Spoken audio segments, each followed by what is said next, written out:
If you're a videographer and you're still unsure of what to be sending in your contract or production agreement, then this video is for you. I'm Christopher. I run Merrill Film Group, a corporate video production company based here in Atlanta. And this is the actual production agreement that I use to send to my clients through HoneyBook on every single production I work on. It's not a bought template. It's been built over time through experience and mistakes that I've made in the past to either not protect myself or my client. We're gonna go top to bottom through every single piece and talk about why each clause is there. And I'll tell you now, most of them are there because some kind of mistake was made on my end. Hopefully from this video, you can learn from my mistakes and protect yourself on each project moving forward. So let's go ahead and hop into it. So this is the cover page that my client would see right when they open the contract. When I send through HoneyBook, this link and my social links are clickable so you can go right to my pages. This first section is the statement of work. It includes all the details about the project from pre-production through deliverables. This is where I'll enter in my client's information and the terms of the project. Look how specific it gets. 3-camera setup, high quality audio capture, the production day, director plus assistant, then deliverables get counted. It's really important to list out the specific deliverables, especially when it comes to short form clips, because if you just say social media clips, you may end up being asked for 5 different clips when in your mind you had only envisioned 1 or 2. So get really specific during this section. The next section is payment. For my larger projects, I break it into a 3-payment split. Generally anything under $3,000, I'll either do a single payment or a 50-50 deposit. But for my larger projects, I generally break it into 40% due upon contract signing, 40% due prior to the production, and 20% due for final delivery. That 80% has to cover any of my expenses, my crew, as well as my editor. That's just the way I structure it because then I know the last 20%, it's coming in just for me. This is the section that helps save your life. We include 2 rounds of revisions and anything past that is $100 per hour due before final delivery. But here's the important part that I don't want you to miss. You actually have to define what a revision is. Each revision includes rounds up to 1 hour of editing time or 6 reasonable changes. Change includes adding, removing, or replacing footage, audio clips, graphics, titles, or effects. Changes to previously approved concepts, scripts, music, or structure are not considered revisions and may require a change order. I am not going to switch up the music on the second round of revisions because you decided it doesn't fit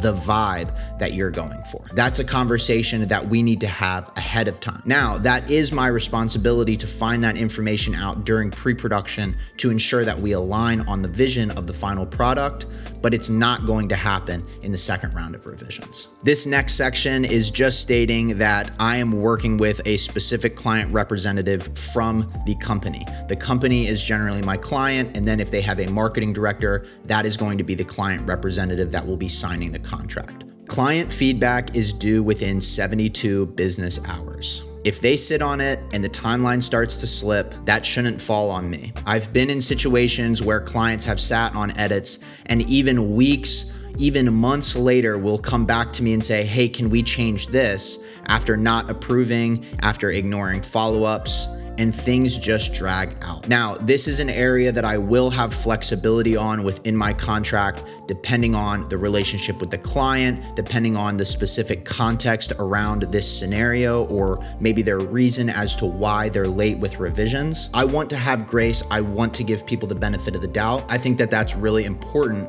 as a business owner, and I value that principle. However, we got to stay on task. We got to stay on track. And it's my job to ensure that the ball keeps moving forward in the right direction. So I may have some leniency, but it's still in the contract for a specific reason. It's the same thing with cancellations. If you cancel a shoot within 72 hours of call time, there's a $500 to $1,000 cancellation fee associated with that because I've already been confirming dates with my crew, maybe some rental gear. And so I will take on expenses. And if you cancel, then we have to shift things. I don't want to call anybody out, but I think that this is really important, especially if you work with artists. There's been too many scenarios that I've been in where an artist has shown up incredibly late or just not shown up at all, ghosted me, I never heard from them, and I was just out of my time and my money. So if you want to work with serious clients, having something like this in your contract to make sure that they have skin in the game is really important for you to stay on track. I don't want to make this video too long, so I'm not going to review the back half of the contract, but I will go through each section and leave it up on screen so you can copy it and use it for your template. Pre-production conditions, filming and editing.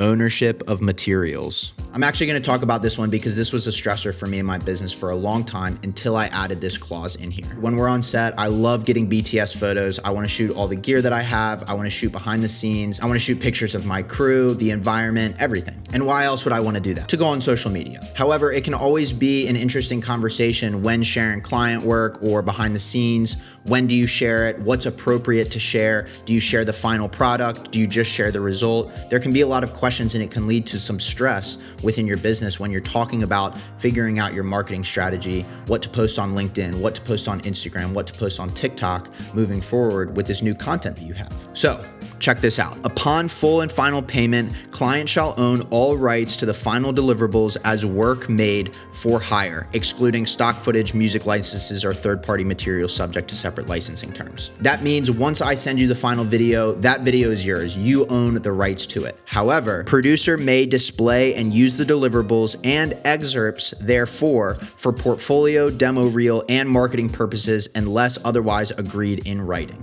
That means that if they don't want me to use specific material, then I either need to sign an NDA or we'll come up with some agreement that says, hey, we don't mind if you share these assets, but let's not share these. Now, one rule that I do have for myself or for my crew is that I won't share a final product or a final video until after it's already being used for my client. I want their audience to be the first to see that work.